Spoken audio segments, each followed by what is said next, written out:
The Vice President yesterday suggested that Renee Good, who was killed by this ICE officer, was part of a broad left-wing network. What has your team told you about this broad left-wing network? Who is in charge of it? Who's part of it? What's it called? Well, I haven't seen the Vice President's statement, but he's generally very accurate. I hate to say. Look, I watched that yesterday, and there were a lot of different forms to it. But there was a woman screaming, "Shame, shame, shame, shame." She was a agitator, probably a paid agitator, but in my opinion, she was an agitator, a very high-level agitator, so professional. She wouldn't stop screaming. I said, this isn't a normal situation. This is a professional troublemaker, because you heard it and I had it. Now, I will say this, the news sort of turned her down, turned her off, because you're trying to watch. She was so loud and so crazy and just not normal. When somebody sees something like that, they don't go screaming and the same words. So I guess you could say professional, but I didn't think she did a very good job. You have agitators, and we will always be protecting ICE, and we're always going to be protecting our Border Patrol and our law enforcement.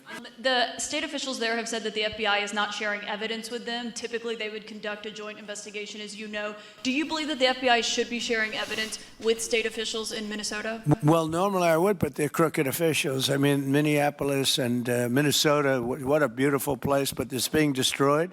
It's got an incompetent governor, fool. I mean, he's a stupid person. And it looks like the number could be $19 billion stolen from a lot of people, but largely people from Somalia. They buy their vote. They vote in a group. They buy their vote. They sell more Mercedes-Benzes in that area than almost. Can you imagine? You come over with no money, and then shortly thereafter you're driving a Mercedes-Benz. The whole thing is ridiculous. So they're very corrupt people.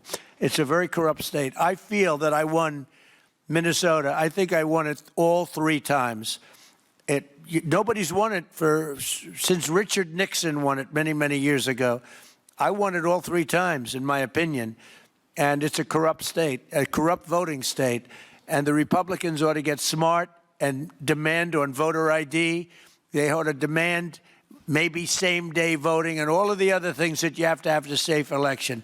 But I won Minnesota 3 times, and I didn't get credit for it. I did so well in that state every time. The people were crying every time after. That's a crooked state. California is a crooked state. Many crooked states.